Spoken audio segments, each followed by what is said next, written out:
श्री स्वामी समर्थ। तुम्हा सगळ्यांच्या आपल्या स्वामी सूत्र चॅनलवर मनापासून स्वागत। स्वामी भक्त हो, आज पुन्हा एकदा तुमच्यासाठी नवीन व्हिडिओ घेऊन आलेली आहे। व्हिडिओच्या माध्यमातून नवीन माहिती आपण जाणून घेणार आहोत। बघा, उद्या आहे श्रावणी शनिवार। आता श्रावण महिना म्हटलं तर श्रावण महिन्यातील प्रत्येक वाराला महत्त्व आहे। जसं श्रावण सोमवारचं व्रत केलं जातं, काही जण पूर्ण श्रावण महिना उपवास करतात, तसंच श्रावण शनिवार देखील केले जातात। तुमचाही कोणाचा श्रावण शनिवारचा उपवास असेल तर कमेंटमध्ये नक्कीच तसं सांगा।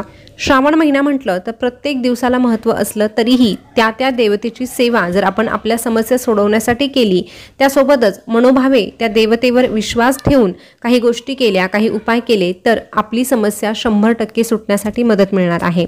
तर आज आपण शनिवारी करण्याचे काही उपाय जाणून घेणार आहोत, त्यासाठी हा व्हिडिओ शेवटपर्यंत आवर्जून ऐका। बघा, शनिवार म्हटलं तर शनी देवतेचा वार। आता काहींना 7:30 असते तर त्यांना ठाऊक आहे की किती अडचणींना सामोरं जावं लागतं। आता शनी देव म्हटलं किंवा 7:30 म्हटलं तर आपल्या वाट्याला फक्त दुःखच येतं किंवा वाईट गोष्टी आपल्या बाबतीत घडतात, असा जो गैरसमज आहे तो तुम्ही सर्वप्रथम मनातून काढून टाका।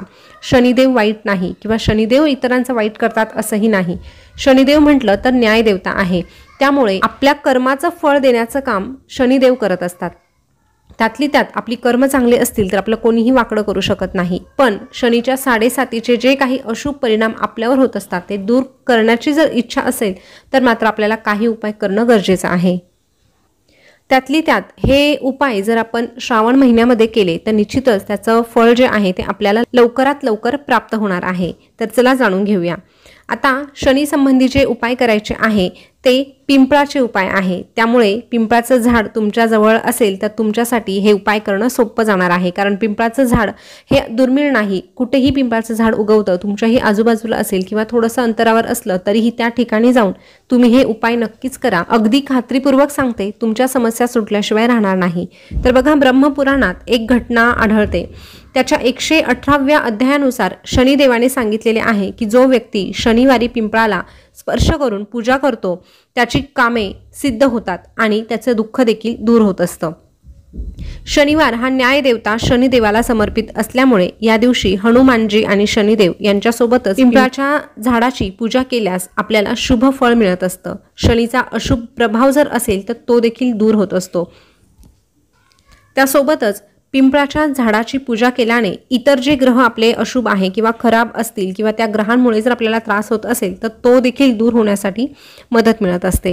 हे उपाय केल्याने जीवनातील दुःख दूर होतात आणि आपल्या करिअरमध्ये प्रगतीबरोबरच धनप्राप्तीचे मार्ग देखील खुले होत असतात। तर ज्योतिषशास्त्रानुसार तुम्हाला शनिवारच्या दिवशी एक उपाय करायचा आहे, तो असा की पिंपळाच्या झाडाची तुम्हाला 11 पानं घ्यायची आहे, पण हे पानं फाटलेले नसावी।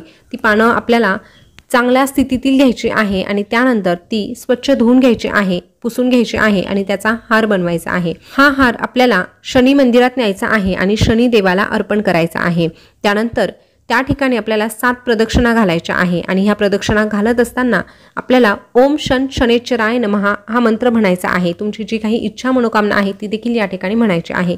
त्यानंतर त्याच ठिकाणी म्हणजेच मंदिरात बसून आपल्याला ह्याच मंत्राचा 108 वेळेस जप देखील करायचा आहे। मंत्र पुन्हा एकदा सांगते, ओम शन शनेश्चराय नमः हा मंत्र तुम्हाला त्या ठिकाणी बसून 108 वेळेस जप करायचा आहे।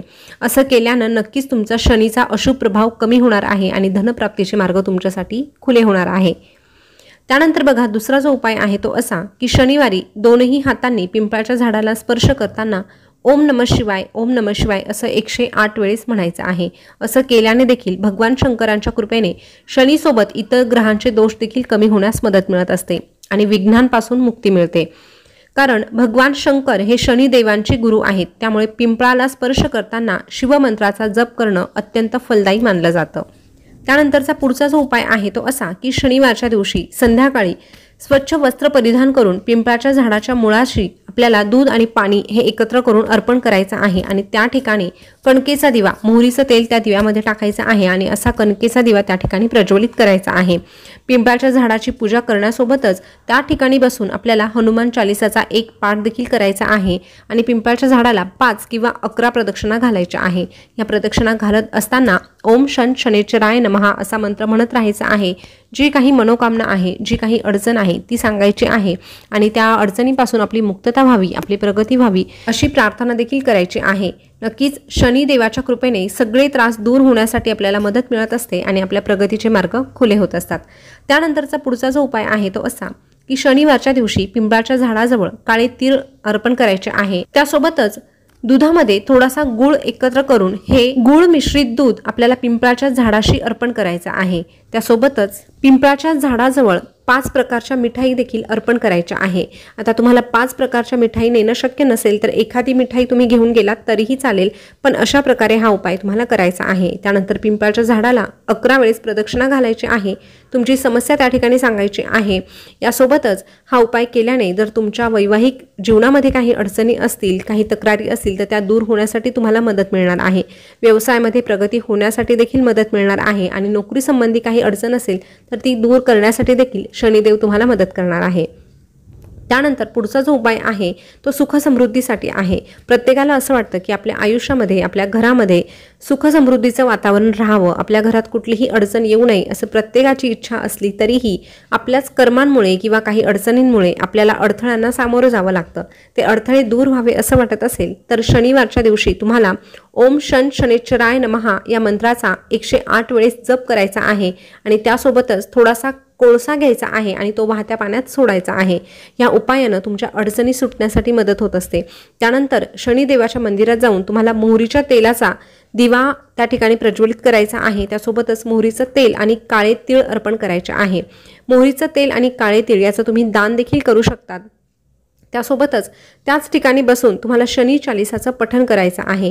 आता तुम्हाला मंदिरात जाऊन पठण करणं शक्य नसेल तर तुम्ही घरी जरी शनी चालीसाचं पठण केलं तरीही चालणार आहे। असं केल्याने शनीचे अशुभ प्रभाव दूर होणार आहे, तुमच्या अडचणी सुटण्यासाठी देखील तुम्हाला मदत मिळणार आहे आणि तुमच्या जीवनात सुख समृद्धी येण्यासाठीचे मार्ग देखील खुले होणार आहेत। तर स्वामी भक्त हो, शनी देवते संबंधी जे काही छोटे छोटे उपाय होते ते तुम्हाला सांगण्याचा पुरेपूर प्रयत्न केलेला आहे। या संबंधी जर तुम्हाला काही शंका असतील तर तुम्ही कमेंट करून विचारू शकतात। पण श्रावण महिना म्हटलं तर आपल्याला भरपूर सेवा करण्याचा काळ असतो आणि भगवान शंकरांकडून आशीर्वाद प्राप्त करून घेण्याचा काळ असतो। त्यामुळे शनी देवतेचा जर आशीर्वाद तुम्हाला प्राप्त करून घ्यायचा आहे किंवा शनी दोष तुमचे दूर व्हावे असं वाटत असेल तर हे उपाय करणं गरजेचं आहे, कारण भगवान शंकर म्हटलं तर शनी देवतेचे गुरु आहे। जेव्हा आपण शनी देवतेसाठी असे उपाय करतो तेव्हा भगवान शंकरांचा आशीर्वाद देखील आपल्याला प्राप्त होत असतो आणि आपलं जे आयुष्य आहे ते सुखमय होण्यासाठी मदत मिळत असते। तर स्वामी भक्त हो, हे उपाय नक्कीच करून बघा। स्वामींच्या कृपेने तुमच्या अडचणी लवकरात लवकर दूर हो आणि तुमचं आयुष्य हे सुखात आणि समृद्धीत जावो। आजची माहिती तुम्हाला कशी वाटली कमेंटद्वारे नक्की कळवा। अशीच नवनवीन माहिती तुम्हाला जाणून घ्यायची असेल तर आपल्या स्वामी सूत्र चॅनलला सबस्क्राईब करा। त्यासोबतच शेजारचं बेल बटन प्रेस करायला विसरू नका। पुन्हा भेटूया नवीन व्हिडिओसोबत नवीन माहिती घेऊन। तोपर्यंत बोलत राहा श्री स्वामी समर्थ, जय जय स्वामी समर्थ। श्री स्वामी समर्थ, जय जय स्वामी समर्थ। धन्यवाद।